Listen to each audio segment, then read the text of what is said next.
Councillor Hart, Yes? can the public hear as well?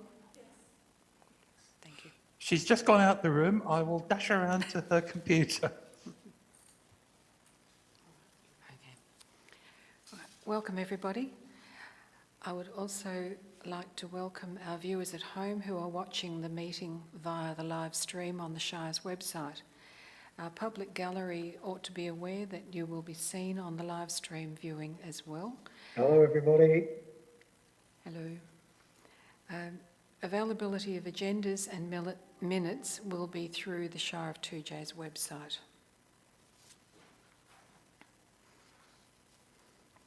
I acknowledge the Balladong Noongar people of the traditional custodians of the land where we meet today, and the Yuid and Whadjuk people who are traditional custodians of respective lands within the wider Shire of 2J.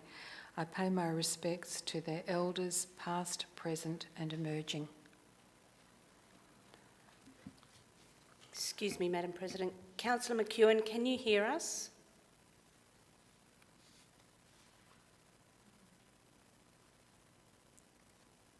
Councillor McEwen, can you hear the gallery?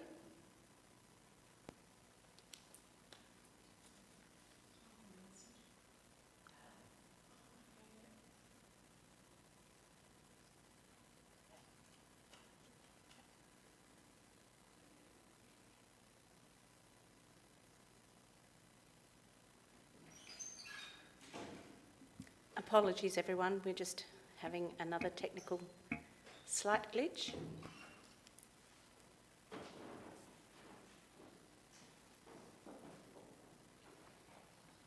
Councillor Wrench has just joined us. Councillor Wrench, can you hear us? Yes, I can. Thank you. I believe Councillor McEwen has logged off and is trying to log back on again.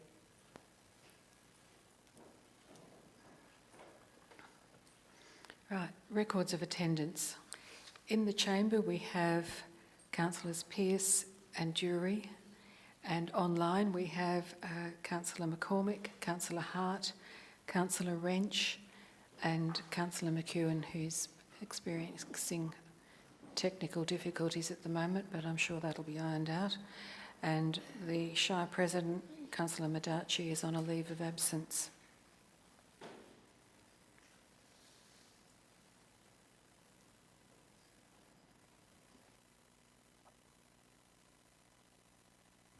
Pardon me. Right, the agenda briefing. So, starting at 5.1, the unconfirmed minutes of the Ordinary Council meeting held on the 27th of July 2022. Does anybody have any questions or clarifications? Councillor Pearce. Just before you get to that, we've got 2.2 approved leave of absence and it says nil. I believe that Councillor Hart has approved leave of absence. Is that correct? Yes, he does. Madam Chair, yes he does, but it's for the September meeting, so it doesn't need to be a leave of absence for this meeting. Oh, thank you.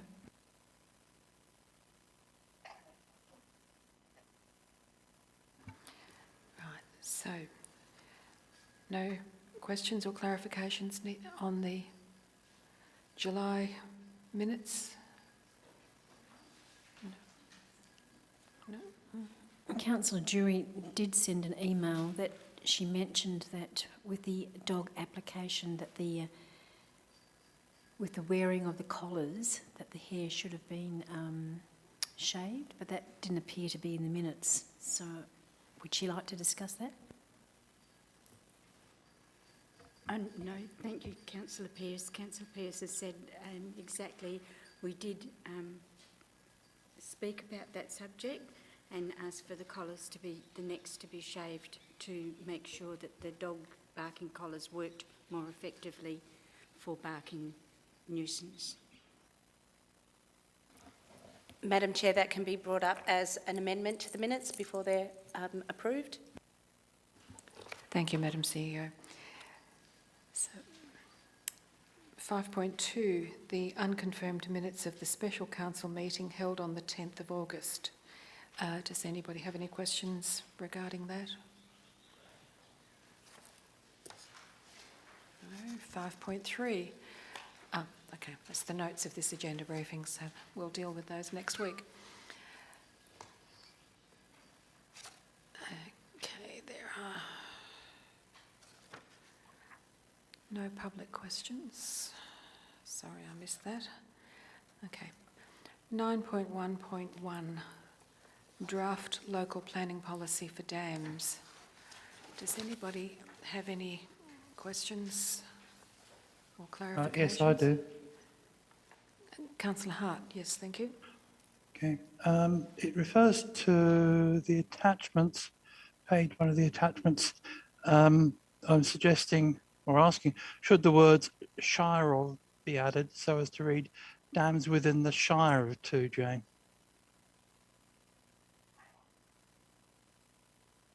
Can you tell me what page that's on in the attachments, please? Excuse me, and I'll hunt it up. Page 1, third paragraph, I believe.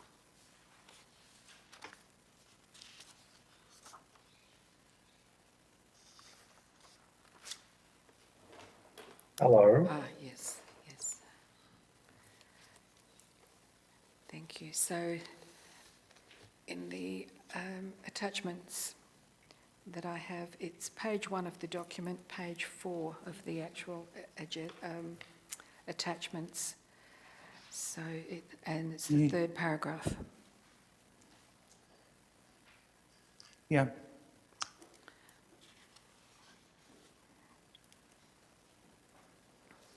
Right, so we could deal with that as an amendment next week when we're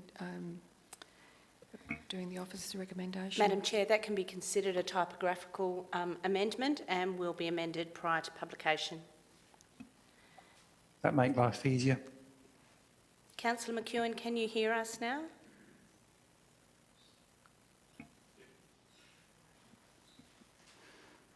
Councillor McEwen, you can't hear us?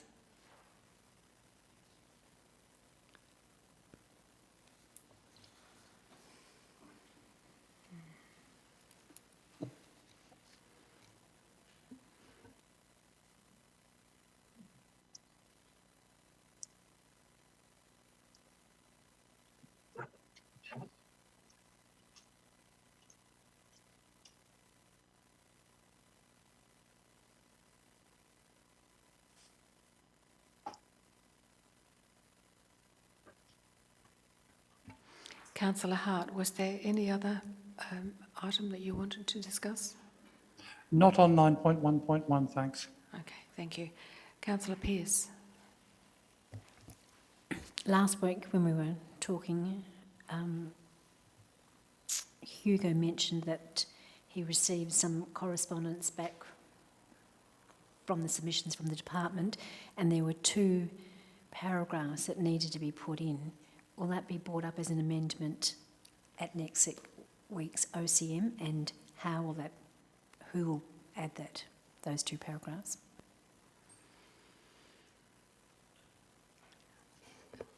Sorry, is this relating to the dog policy? To the dams, sorry, yes. Yes, that will be added as an amendment.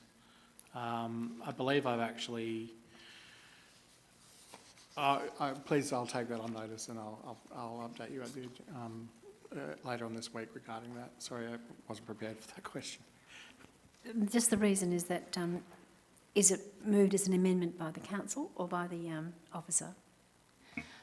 That is a question that myself and the manager will discuss, whether or not it's an officer's recommendation, amended recommendation, or whether we provide some wording for you to provide an amendment to the motion.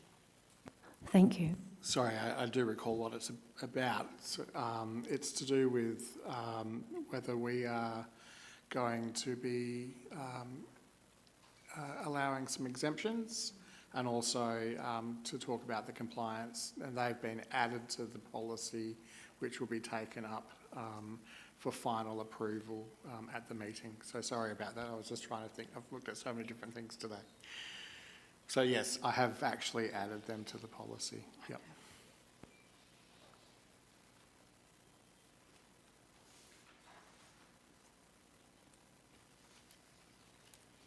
Thank you, Mr De Vos.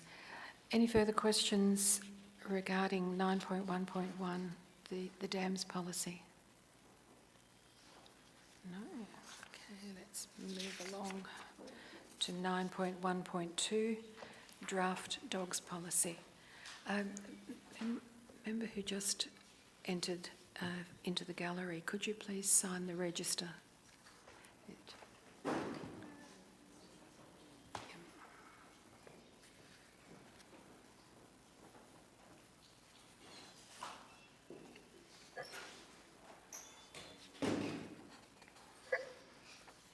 Are there any questions or clarifications required regarding the dogs policy? Hey, Susie, Hello, Councillor. You're having problems trying to get through to us. I can see you and you can see me. I'm missing if I put the video back on. We can actually hear. We can now hear Councillor Chambers. McEwen.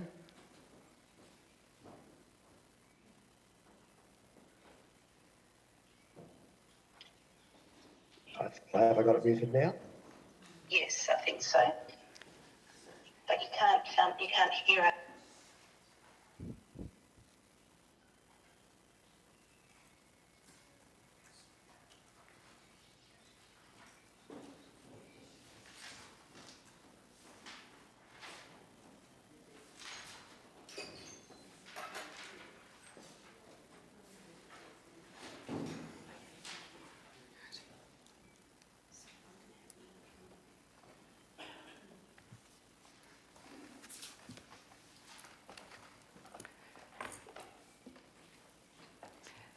Right, dogs policy. Any questions?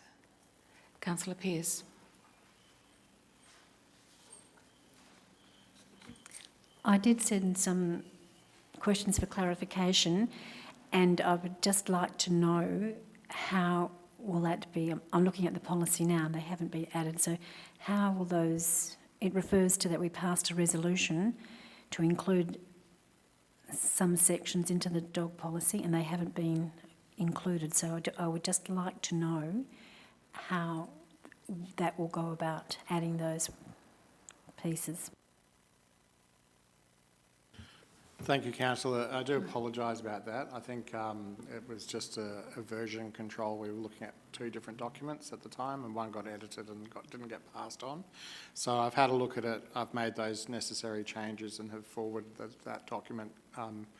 I did attach it as a PDF in the email I sent to you yesterday afternoon with those changes. I've also changed all of the sterilisation to reflect the Australian spelling for it as well. I agree with Councillor Rifton there, it's very frustrating. I've also noted that I have changed the fees to reflect 250 as opposed to 100, but after just some discussion with Toby just then, we feel it's probably better just to say as per the schedule of fees and charges, because then that's something that we don't have to change every time the fees change in the policy. So if, with council, okay, we can go ahead and alter that as well. So my question is that next week we will have the policy that we're going to accept. It won't be what's in the attachments. Is that correct? Yeah, so the document that will be attached to this agenda will be the correct one that was sent through to you yesterday with those changes. Thank you.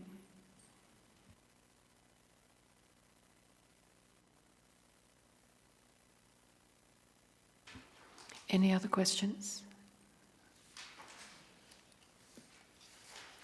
No. Moving on to 9.1.3, which is lot sub 101 Beaufort Street 3 to 6 dog application and a SAT recommendation. Does anyone have any questions about this agenda item? There have been some via email And Maria has them on the screen at the moment. I suppose basically I do. It seems, correct me if I'm incorrect, that there was an appeal to SAT and the reconsideration was that the dogs would be sterilised. But my understanding was that the 2 dogs were to be in the application, that they were to be for breeding, which has been pointed out that they can't be due to the location of where they're positioned. So I'm just a bit concerned that now we have an application for 4 dogs and there is no provided reason as per the policy. So could I get some clarification on that? Thank you. So with regards to sterilisation, it is an area which is in the process of being changed. So the laws have passed through Parliament, they just haven't been gazetted yet. The discussion that we've had with the applicant is that moving forward this would be an expectation that it's done. Obviously we can't, it's not an enforceable thing at this time because the legislation hasn't caught up to it.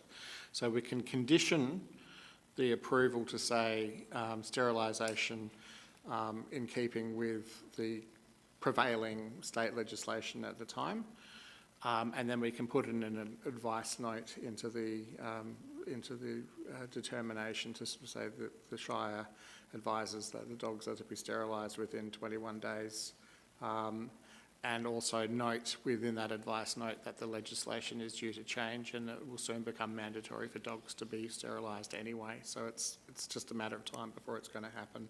So I think that would cover it off. I take your point, I understand that, but that really wasn't my question.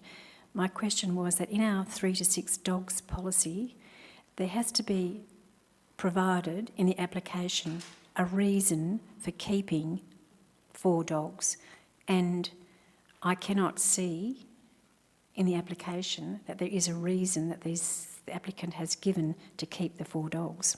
Is that correct? I believe if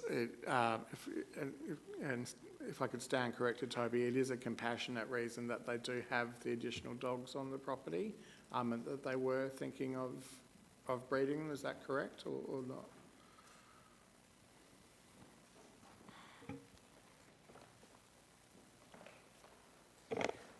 So obviously the dogs that they've got, the 2 extra dogs, are the ones that are used in aged care. They were originally going to breed with them because of the fact that there is a shortage of that particular type of dog for aged care, I suppose, or that sort of use. Obviously they don't want to give up their dogs, so they're more than happy to sterilise them and not breed from them, but still obviously have them as part of their family and use them, continue using them for the aged care as well. I acknowledge that the applicant has said they're used for aged care. Has there been documentation provided to the Shire that these dogs are used as therapy dogs or in aged care homes? Is there evidence of this? Not that I'm aware of. Thank you.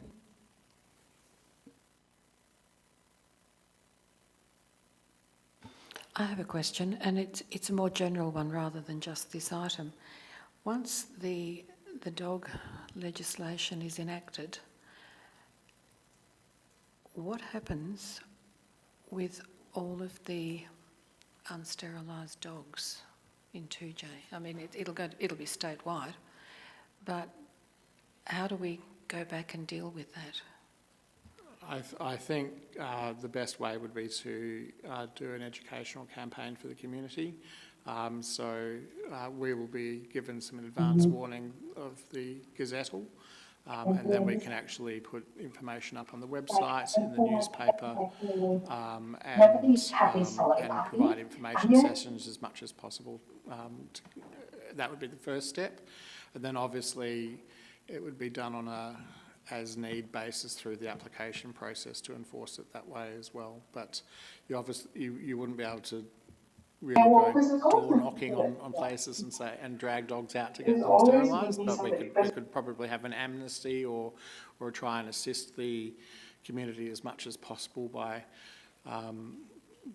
just looking at the process of doing sort of group lot registration and sterilisation or something like that, something to make it easier and more appealing for the community to do it, but education is definitely the way. Thank you. Are there any other questions? Councillor Pearce. So just getting back to my point, in our 3 to 6 dogs policy, there is a clause that says the applicant must demonstrate the need to have more than the 2 dogs. Does this applicant meet that condition? We could condition an approval stating that they are required to provide that information to us within 14 days of the date of the approval, or it gets revoked. Thank you.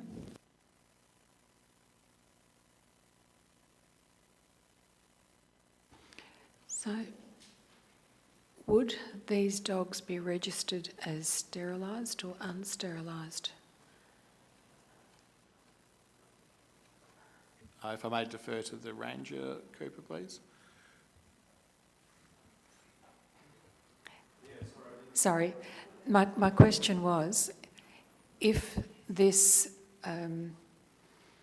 recommendation was accepted, would those 2 currently unsterilised dogs, on a promise of being sterilised, would they be registered as sterilised or unsterilised?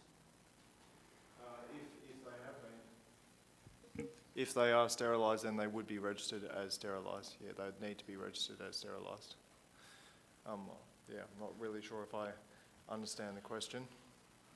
So what we have here is that we're being asked to allow the owners to keep these 4 dogs, with 2 of them unsterilised, and they have said that they will have the dogs sterilised. So if they were registered this week, next week, they're unsterilised, would they be registered as sterilised on the promise that they'll be sterilised, or would they be registered as unsterilised dogs? Yeah, they'd be registered as unsterilised dogs, and yeah, that would only be updated once they are confirmed to be sterilised, yeah. Thank you. To register a dog as a sterilised dog, you need to provide proof of sterilisation. So, Right. Are there any other questions on this item? No? Okay. Moving along to item 9.1.4, and this is Lot 3, Stirling Terrace 2J, a proposed external window change and an outbuilding carport. And it's on page 13 of the agenda. Are there any questions? Yes, Councillor Hart. thank you. PDF page number 21, printed page 17, officers' recommendations. C, where it talks, all reconstruction of brickwork and render shall be carried out in a like-for-like manner, which matches existing materials, profiles and finishes. My question is, who and when will make the decision as to whether or not the like-for-like exterior work is indeed like-for-like?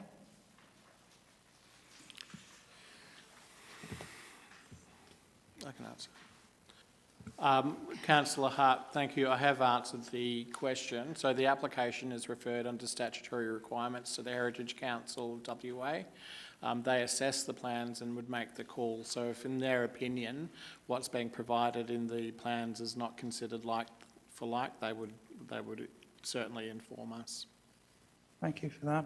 And I've got another one, which I suspect you might already have given me an answer for. Who will be the custodian of the photographic archival record?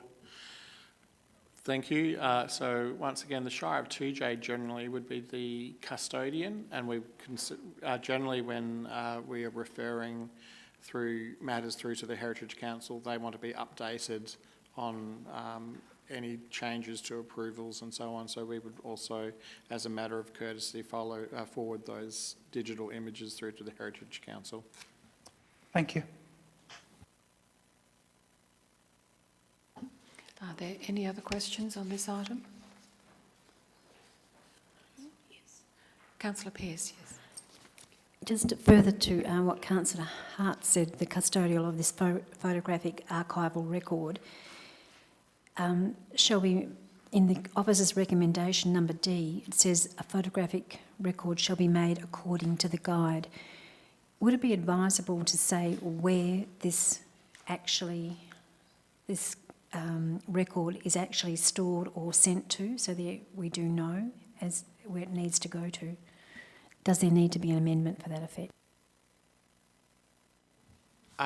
We would probably put it as an advice note rather than a condition, but we can certainly include that in there.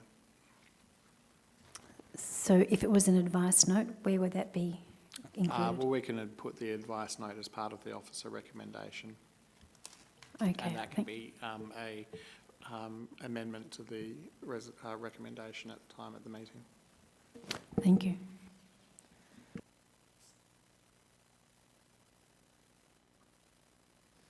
Are there any more questions on that item? No? Okay. Item 9.1.5 starts on page 18 and it is regarding lot 120 or 132 Whitfield Road, Dumbarton, a development approval where development has commenced of a second-hand transportable single dwelling. Sorry, I'd just like to let council know that we have the applicant in the chambers at the moment, should you have any questions as well. Thank you. That's Mr. Martin, is it? Yes, thank you, Mr. Martin. Are there any questions? Councillor Pearce. In reading the officer's report, I noticed that the application was made in February and it was placed on hold awaiting for further information. Will the officer please explain to me what placed on hold and what further information was required?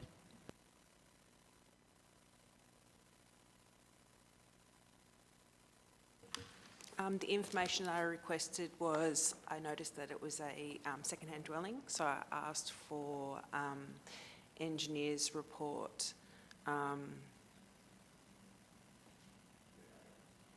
bushfire attack level,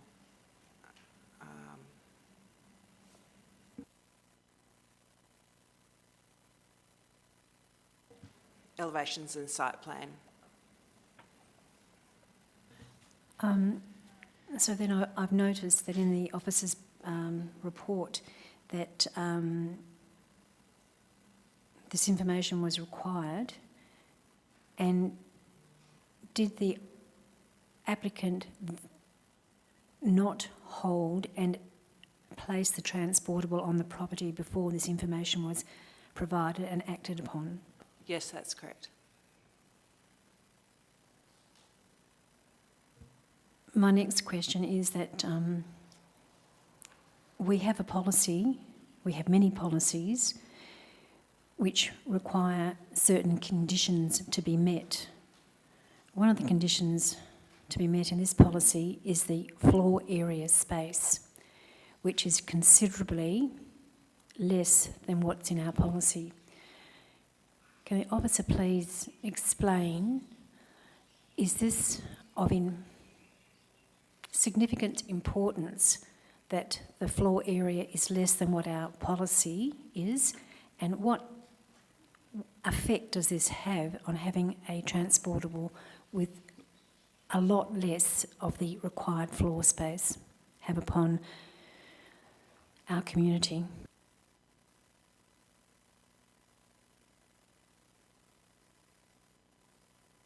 Thank you. The interesting thing about it is the size and bulk of the structure generally will have an adverse impact on a community if it's larger rather than smaller, because the smaller size would be considered to be more discreet. We're in a bit of a issue with this particular policy due to the fact that it's inconsistent with the state government residential design codes, and also, broadly speaking, the way our scheme is operating at the moment. So the way the policy works, and as has been explained to the council, it is only to do with second-hand transported dwellings. And yes, I confirm that the policy does give a indication of the floor area that is required. However, where it falls down is if an applicant finds a transported dwelling and it's brand new and brought onto the property and it's that size, there's no development control that we have to limit that. There's nothing. So, and nor would there be any development control if a brick and tile house was built that size on that property, because there's no specific development requirements outlining a minimum floor area.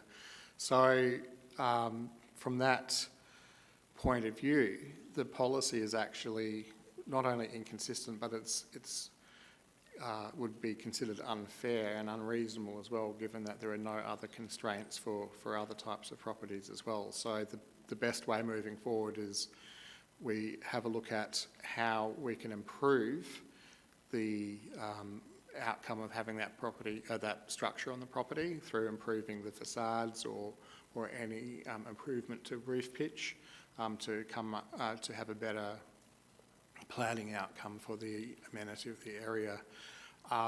We then have the opportunity to look at whether we need to actually revoke that policy as part of our planning review, or we can tweak it.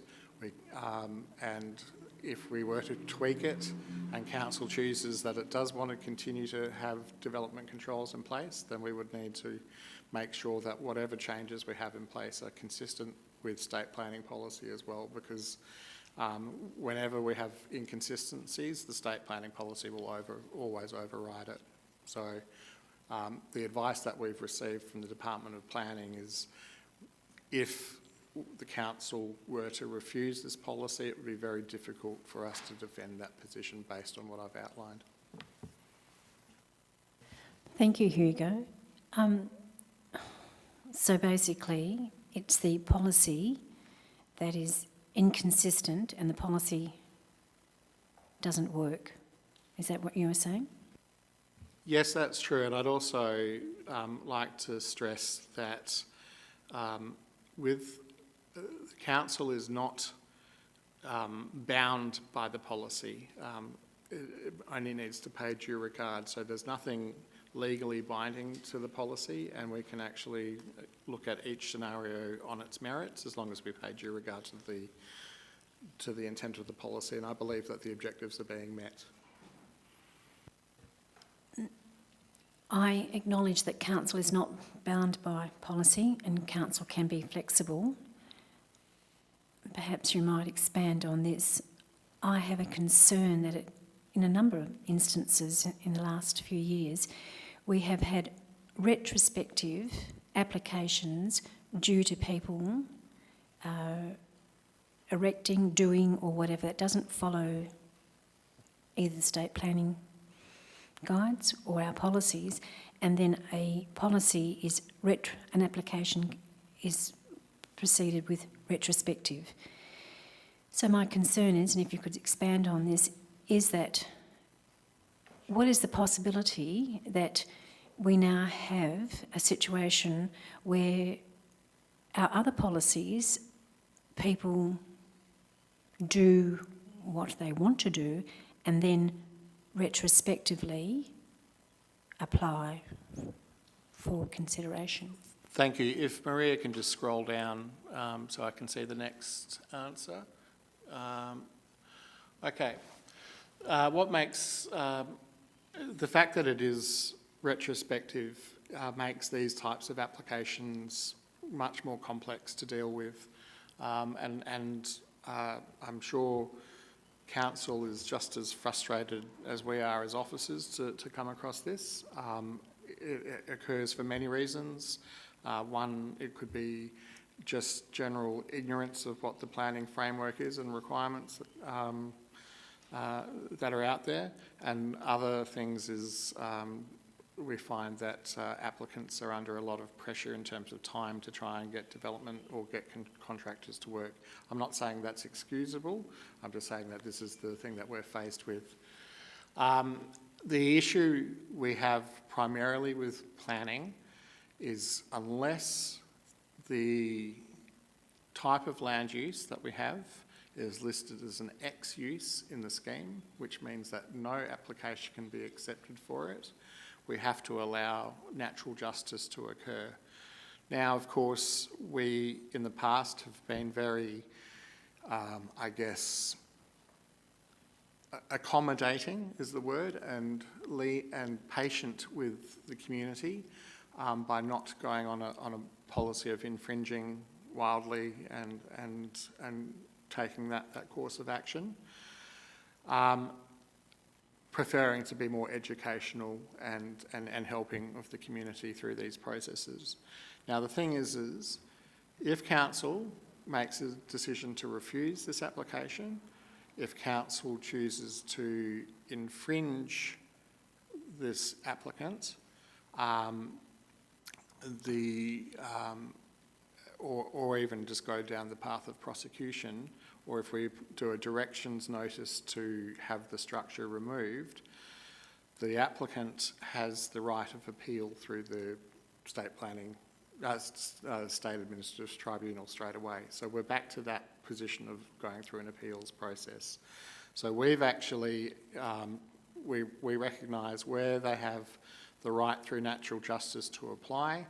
We allow that opportunity for them to go through that process, because at least then, if it gets to the point where we are going through a prosecution process in court, when we're up against the magistrate, we can say with confidence that we've done everything we can to enable a fair and natural process for the applicant to occur. And then we have a better position to stand. So it's very difficult, I totally get it, but it's one that's not easily resolved.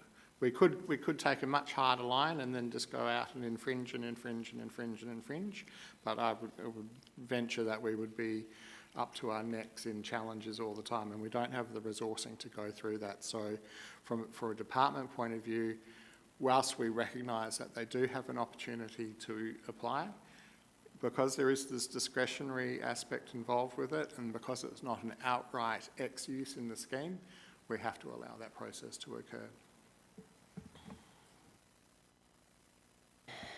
Thank you, Hugo, for the explanation. Basically, having listened to what you've said, it appears that applicants or community members can... So, Councillor Pearce, is there a question? Yes. Thank you. The question is that... Sorry. I forget what I was saying now.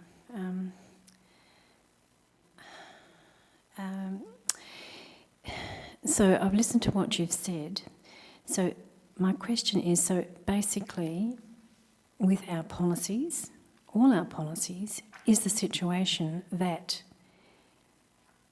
a community member can do what they wish to do, and council or the Shire has very little redress due to the natural justice and the ability to appeal to SAT?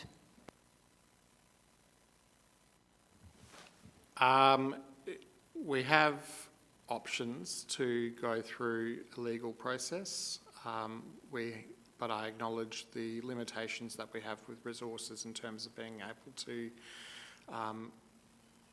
adequately service those challenges. And the way the planning framework works, it is very applicant-friendly. The State Administrative Tribunal is very applicant-friendly. It costs $330 to an applicant to make a challenge on a planning decision, and yet it can cost upwards of $20,000–$30,000 for the Shire in terms of getting a consultant to prepare reports and evaluate and so on. So it's an incredibly frustrating position to be in, and it's frustrating when we are repeatedly dealt with the situation of having to find these compliance matters where people are taking matters into their own hands and putting structures on properties without getting the required approvals. And that's the difficult and more complex nature of the application process that we have to go through. Thank you. In this case, I think it's evident that the applicant knew that the approval process was necessary before placing the building on the property.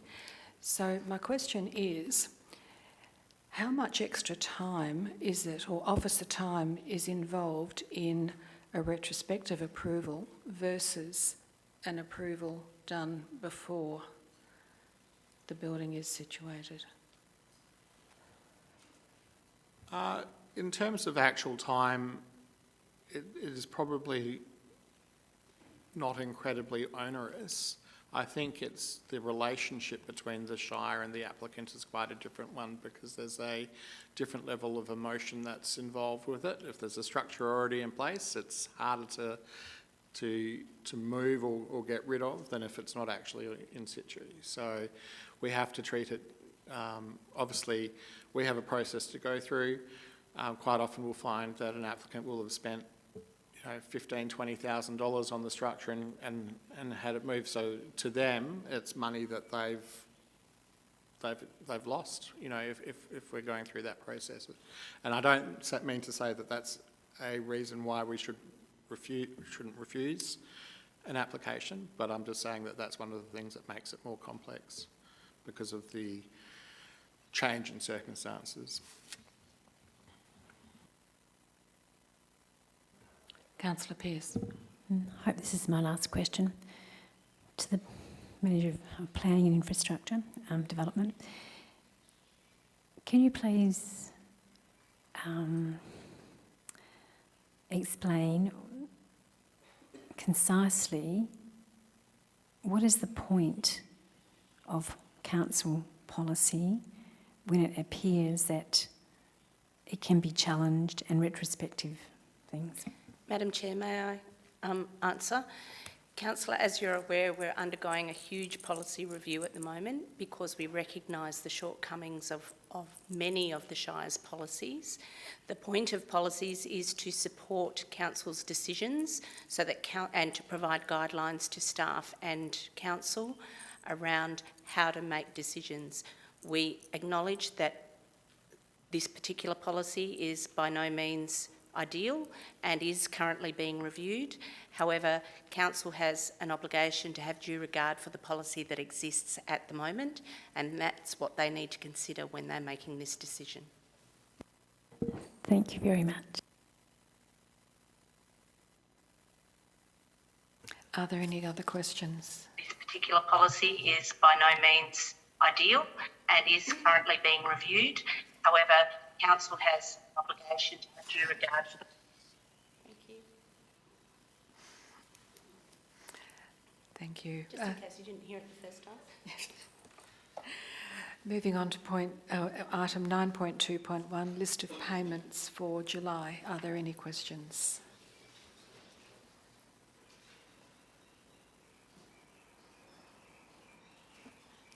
No. Okay, moving on to 9.2.2, the monthly financial statements for July. Are there any questions? Can you hear me? Item 9.2.1. Can anybody hear me, or am I talking to myself? Councillor McEwen, yes, we can hear you. It was Councillor McEwen, wasn't it? Moving on to 9.2.2.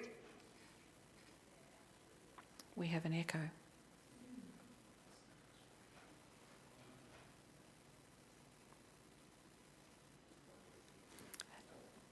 Are there any questions about the monthly financial statements?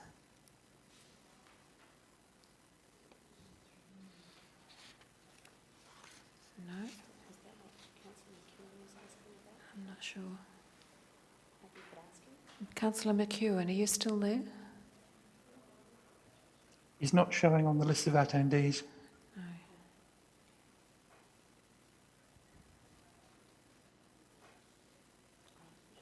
Okay. 9.3.1, the Governance Review Action Plan, the final report. This is on page 29 of the agenda. Are there any questions? Councillor Pearce. I did send a question and the CEO kindly answered that any outstanding actions will be dealt with officers or as an operational matter, and this will be discussed in the Shire President and CEO briefings. So my question is, if it's discussed, how will it be brought to Council or just through a matter of the notes? It won't be brought to council because, as I've mentioned, it is an operational matter, but it will be recorded in the notes of the meetings between the Shire President and the CEO. Thank you. Are there any other questions? Okay, moving along to item 9.3.2, the 2J Recreation Centre Management Review. The attachment or the confidential attachment under separate cover, we haven't got.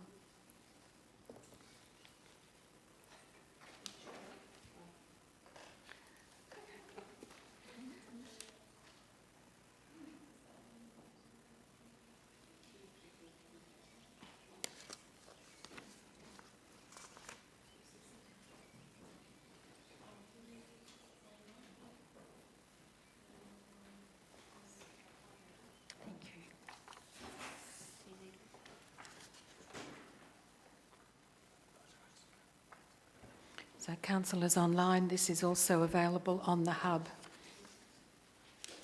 But I would remind you that if there are any questions regarding what's in the confidential attachment, we'll have to go behind closed doors.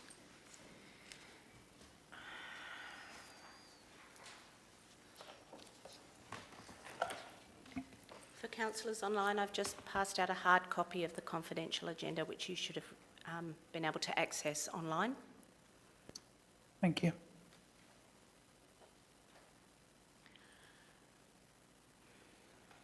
So based on the officer's recommendation on page 36 of the agenda, are there any questions or clarifications? Yeah, I do. Councillor Pearce. I'll try to keep it confidential, but in the report's recommendation, there is a figure which is reimbursing. Is that the total figure, and we are going to reimburse the total figure in that?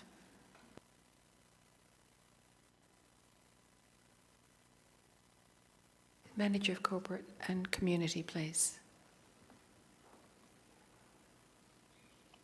Are we referring to 9.3.2 or are we referring to the confidential item?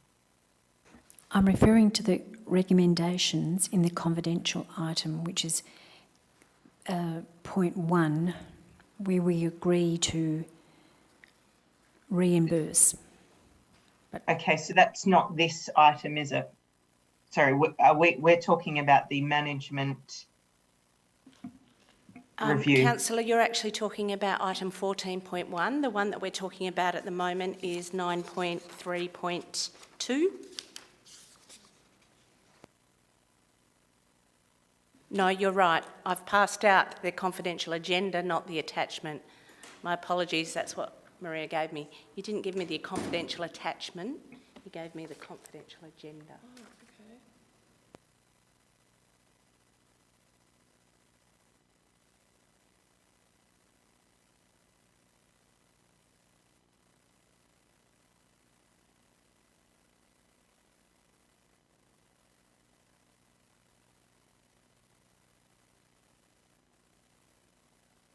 My apologies, councillors, that hasn't been printed, but it should be available on the hub. Okay, we can look at it before next week's meeting. And please feel free to send through any questions. Right, thank you for that. Okay, 9.3.3. Whoa, sorry. Councillor Hart, yes. Yeah, 9.3.2, officers' recommendation 1, second item. While those of us currently involved may be aware of when the last council workshop might be in November, I'm thinking of the people in the future might not be aware of our pattern of meetings. Might there be any advantage in putting a specific date, perhaps the 30th of November 2022 in there?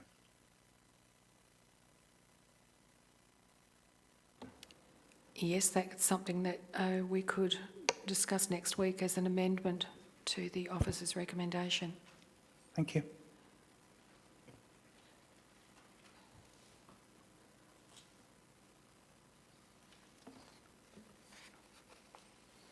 (9.3.3) correspondence with the Department of Local Government, Sport and Cultural Industries. Starts on page 37. And the correspondence is listed in the attachments. Are there any questions or clarifications?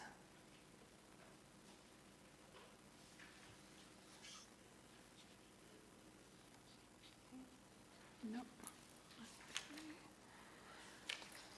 Right. Item 9.5.1, recommendations of the Bushfire Advisory Committee meeting held on the 3rd of August 2020. Are there any questions regarding this item?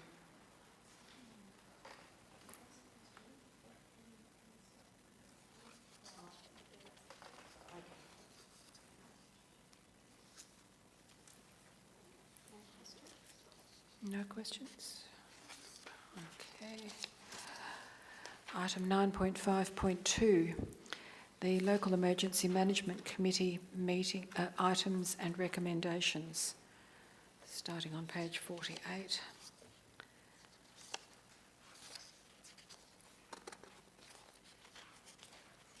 With the committee recommendations starting on page 55. Are there any questions or clarifications on this item?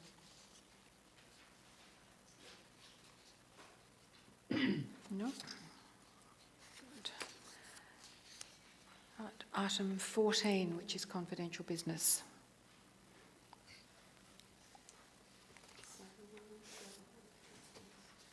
So item 14.1 is... Chair, we'll just wait until we go behind.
Thank you. Okay.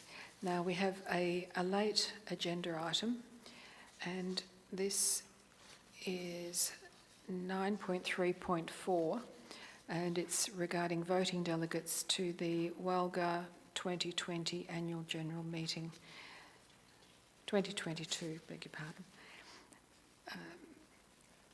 This is something that happens every year, so Council just need to decide who the voting delegates will be. So, are there any questions about this item?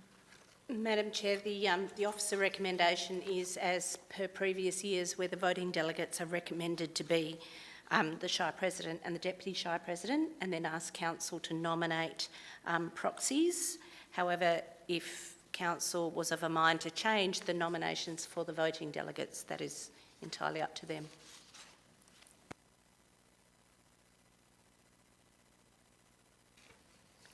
Are there any questions? My question is, do the delegates attend the state conference?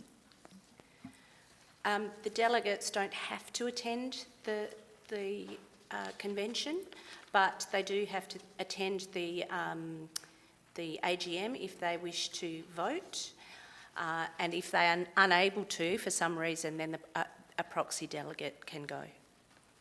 Thank you. Madam CEO. Yes, Councillor McCormick, yes. Just an acknowledgement that Councillor Madaski has joined online. Thank you, Councillor McCormick.